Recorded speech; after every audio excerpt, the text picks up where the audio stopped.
Hello, and thank you for joining us. The US Secretary of State Antony Blinken is currently en route to Israel, where he's going to be making a fresh bid to restart ceasefire talks aimed at ending the Gaza war. This follows on from the death of the Hamas leader Yahya Sinwar. Well, Blinken is expected to meet with regional leaders to discuss the importance of ending this conflict, developing a post-war plan for Gaza, and also finding a diplomatic solution to the Israel-Hezbollah conflict.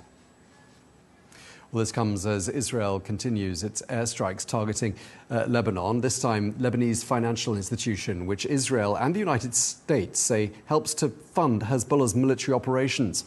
Well, those Israeli strikes targeted branches of the Al-Qard al-Hassan, which is based in Nabatea and Tyre. This with the goal of disrupting the group's access to funding. Well, Al-Qard al-Hassan provides microcredit in Lebanon, where the banking system has collapsed due to the ongoing economic crisis. Well, for more analysis on all of this, I'm joined by Joseph Bahout, who's director of the Issam Fares Institute for Public Policy and International Affairs at the American University of Beirut. Thank you very much indeed for joining us. Looks like the Americans are making a major diplomatic push right now. We've got Antony Blinken on his way to Israel, Amos Hochstein in Beirut today as well. Is all of this cause for optimism, do you think? Probably very, very slight optimism. This is probably the last shot that this Biden administration is doing before elections. Elections are due to happen in 2 weeks. I think Blinken's visit and Hochstein's mission are the last attempt to try to bring some reason to all this conflict. However, the chances are very slim. What hasn't worked for the last year and something, either in Gaza or in Lebanon, have very grim and very slight chances to work now again. After the assassination of Yahya Sinwar in Gaza, the first reaction of the world and the US was that this should probably push Netanyahu to think about a hostage deal and a ceasefire. He very quickly said that this was one of the stages of the ongoing conflict, and that probably he would now go against Iran frontally. In Beirut also, I think any attempt at ceasefire today in the prevailing conditions with the prevailing balance of power in the south is not to the like of Netanyahu. I think he is expecting much more. He probably thinks that he can obtain much more and better from the Lebanese government. And to obtain it, he needs to continue his bombing campaign and probably his limited ground offensive. So I think that these efforts are really maybe desperate attempts before the Biden administration winds up and leaves the White House. Let's talk a bit more in detail about Amos Hochstein and his talks there in Beirut. He met the Lebanese Parliament Speaker Nabih Berri and described the talks as being, quote, very constructive. Just tell us a bit more about Berri's role here. He's trying to build bridges, isn't he? Yeah. Berri is today probably both a pivotal person in the Lebanese political system, but also in a very, let's say, difficult position for himself. After the death of Hassan Nasrallah and the decapitation of Hezbollah, he is today the sole real channel of communication between the outside world, be it in Lebanon or the international community, with what remains of Hezbollah. And this is a huge burden for him. It's a huge responsibility. He's also responsible for the Shia community that is today in disarray, displaced, feeling loss of power and loss of prestige. And at the same time, he has probably to cater for his own, let's say, life and maybe political future, although he's very aged, he's over 85 today. So he's the sole communicator.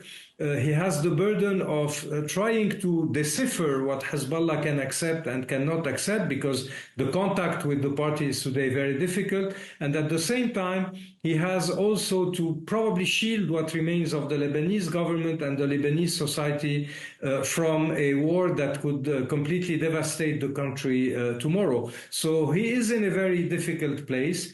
At the same time, he knows exactly what are the red lines that he cannot accept. And I think that what Amos Hochstein today brought to him as a proposal for a ceasefire is exactly something he cannot completely accept. Yeah, Hochstein said one of the key points he made was that it's simply not enough for both sides to commit to that famous UN resolution 1701. What do you think he meant by that when he said not enough is being done? Who needs to be doing more of what? Both parties, and we know it, and both parties know it. The irony here, ironically, is that both Israel and Israel has made it very clear a while ago that 1701 is not anymore relevant to bring about what they need at the border. They need much more. They put it under different forms. They could call it 1701 plus. They could call it a muscular 1701. But when you look at the moves on the ground by the Israeli army, in fact, it is creating the condition for something that is way beyond and above 1701. Now, Hezbollah was ready to accept a 1701 stricto sensu, meaning a 1701 in the same shape, form, letter, and spirit that it was crafted in 2006. But I think neither the Americans nor the Israelis are today satisfied with this. This is where you have this kind of distance between the positions that Hochstein is trying to bridge. But again, first of all, he doesn't have enough Israeli acceptance for that.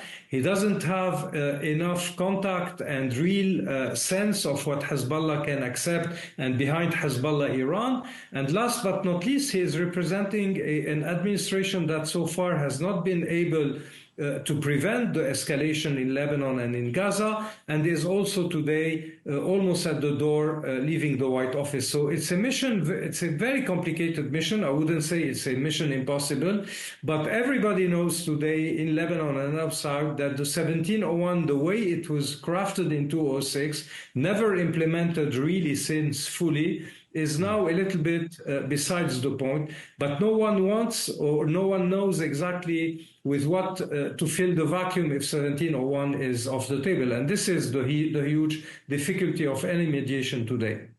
Okay, well, thank you so much for taking the time to speak to us. I'm afraid we're out of time. Joseph Bahout at the American University of Beirut, thank you. Thank you, my pleasure.